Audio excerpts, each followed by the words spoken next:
of competition, and it's not really about the money so much as it is just you really feed off of the energy of the crowd, and it is a rush you can't really get from anything else.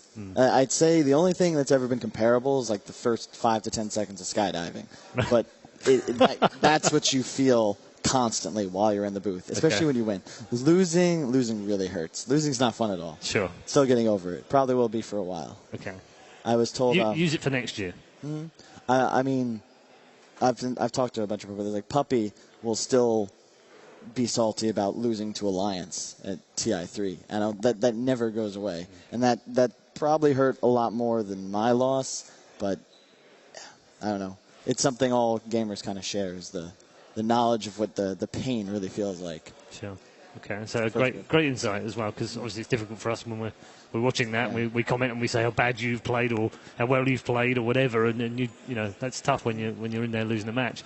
How do you zone all of that out going into? I know they're really soundproof. They're really good at kind of door slots, and that's it. You're kind of locked away, but you're in a glass cage. I mean, how do you just zone everything out and just focus on the match? I mean, it's really easy, I think, just because you're still just sitting next to the same guys you've been sitting next to for a while, and you don't really hear much of anything. So it's really not that difficult. Once you're in the game, you're just playing Dota. It's just a big game of Dota. A lot of reward possible. I mean, it's really hard to explain. But what I really like about the booths is that they're very soundproof, but you can hear the crowd cheering if they get loud enough. So it's just absolutely perfect, and it really gets you hyped. Yeah, I was going to ask you about that as well, because I get the sense, and tell me if I'm wrong, I get the sense you're a very emotional player. You like to play, and you really get into it. And when things happen, I saw there was a great clip of you mid-game. You were losing the game, everything was going wrong, and suddenly you guys got a great team fight. You won the team fight, it was a wipe, and you were in there really like roaring your team on, really. Yeah, that's kind of how I've always been since I first got started. It was just I wear my emotions my heart on my sleeve. There's really no way to get around that. So it's just sort of who I am, I suppose. Does it help the team? I mean, I'd imagine it does in that situation when you're Sometimes. losing. It's a curve, you know. You want to be on like the peak, but if you go too far, it can really distract. So I kind of have to hold back sometimes. Right. It's great insight. Thank you very much for the winners. We're going to get into our second game in just a moment.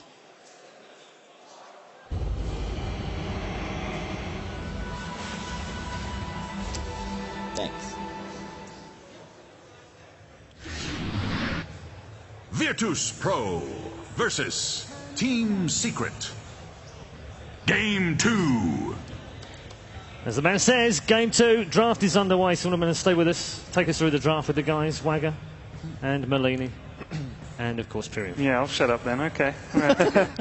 Incoming Reddit thread, Swindleman's just the best desk guest I've ever had, he's win every time, guaranteed. That's only because the competition's so low. Whoa! He fits in, the shots! I mean, Red Eye just sets the bar so low. I don't know. I have a question for you. As a resident pause expert, how did the pause affect you during the game? Oh, I mean, it was no big deal. I mean, we had just lost a series the other... I was playing the same hero in the same situation, and then we lost. It wasn't fun. It's not the reason we lost. And I mean, but you can't like focus on Dota because you can't look at your screen. You know, the crowds around you. In retrospect, I should have said, just drag me out of the booth. I'm sitting here in the game. You can take them away. We're staying here, but oh well. Water under the bridge. Draft. Yeah, 4 picks already. Fairly standard so far. Very quick picks as well. So Lina was the first pick. Quick. Queen of Pain Darkseer reaction picks, and then of course Shaker. Just a great combo with Lina and a Deny against this Darkseer as well. These teams really know what they want. That was super quick first phase. You guys actually utilized Darkseer a lot in the group stage. Do you think that other teams undervalued him at that stage of the international? I actually think we might have undervalued him as well. I mean, we picked him, but we were consistently getting him 3rd, 4th pick, and I believe just now, and specifically, was it the EG eHome series? I think eHome first to Darkseer twice, if I'm not mistaken. So he's got a lot of counters, but one of the main ways people used to deal with him was to pick a support like Bane or CM with like a Bloodseeker. And he actually can't lane at all, specifically against Bane, but those heroes have kind of fallen out of favor, and he's just kind of sitting in the off lane, throwing ion shells, getting a lot more than most other off laners. We even saw in one game, I think it was here at the main stage, where we saw Skywrath being picked once, and it was purely reactive to a Darkseer as well. I mean, Skywrath, not the hero of this patch, but it can be good in some scenarios. Harassing a Darkseer is super important.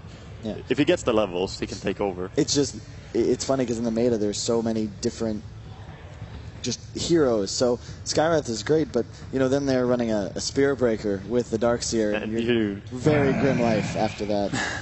Exactly, it can definitely backfire. You don't want to have squishy heroes in general in this meta. That's why we see so much Tusk, Darkseer, Spear Breaker, tanky heroes in general. Yeah, but that's why most teams, specifically EG, I think they opened actually Lina, Shaker, Dazzle yesterday, and it's really hard to sort of discern where they're going with the draft. Secret's one of the, if not the only team that's really confident. They'll just pick their 3 cores right off the bat.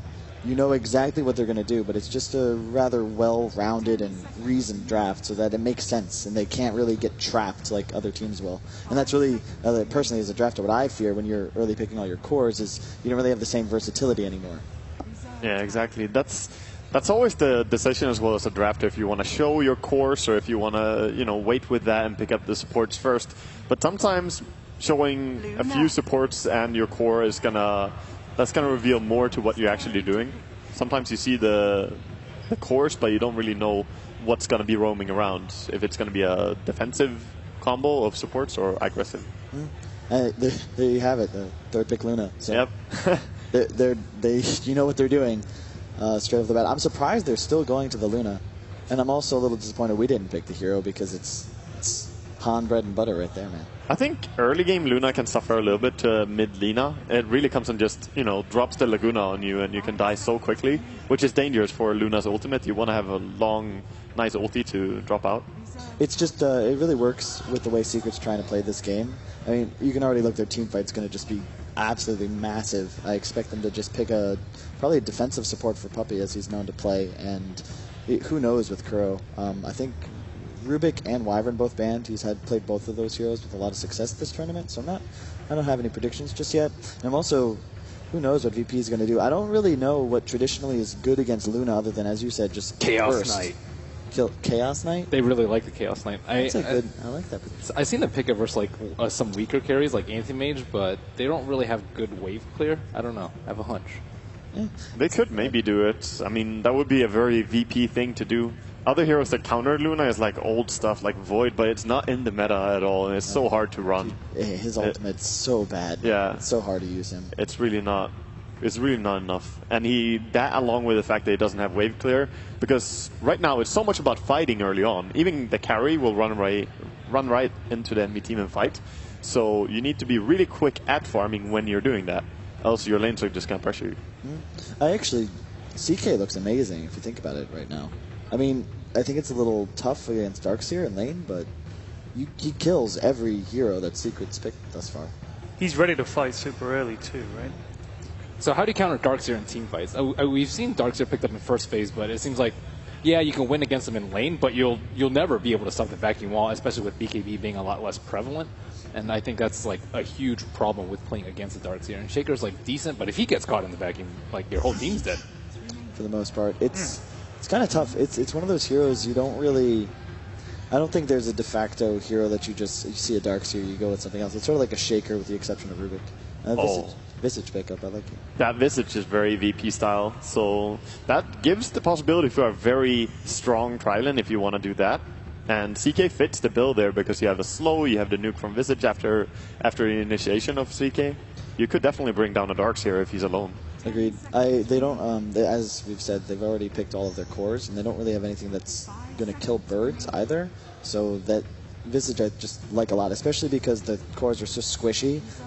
Getting off multiple soul assumptions in a fight, as you talked about, like a Lina Visage on a Fisher can actually just kill the Luna immediately, and it's just a lot of. They can pretty much kill anything on Secret's lineup right now. That Visage is actually the first at the main event, but the 7th overall, so not a huge amount of picks. CDEC ran it, I think, 4 times. Yeah, per Q. stage. Yeah. When it comes to drafting for your team, how much of it would you say is you, and how much of it is the rest of your team, percentage based? It varies team to team, I would imagine. For us personally, it's probably maybe 60% knee, 30% Tal, and 10% combined everybody else. Shadow Shaman. It's a pretty good mix. Yeah. The thing is, like when you're like the drafter though, like the good ideas, you're like nice, like that was awesome. I'm glad that worked. But if it doesn't work, it's still your fault because you picked it. So The utmost responsibility as the drafter. Yeah. Again, we see the combination Luna and Shadow Shaman. That's such an old combo. Like we used to see it way back several years ago. Just a pushing meta of Shadow Shaman wards and Luna. It makes for really fast games. Yeah. VP hasn't drafted like nearly as greedy as last game. Last game they had Medusa, Naga, and Magnetar. This game, none of those are really vulnerable to getting heavily pushed. So I'm going to go back to the Luna pick, by the way, because we've been saying that... Spirit. Oh, hold on. The Luna pick was actually picked by ZYF of I.M.O first time at TI5, so he popularised it. Hal was just picking up on it afterwards, and RTZ after that. So I guess we got that one slightly wrong because we were crediting Hal with that breakthrough, but it was actually ZYF. So we were both wrong then. Welcome to the wrong club. I'm curious to see whether this is going to be a mid-Storm Spirit or not, because really no fun for the Storm player. And, I mean, he will have a Shaker backing him up, but it's still a really difficult matchup. And the Storm's going to be he can win or lose this game for VP at the moment. Yeah, definitely. Also, when they have, they have the Lina here, they could play that as a core or as a support. I think it's an easy job to play support along with the Visage, because you have the slow, easy to set up. It's definitely long enough to get your stun off.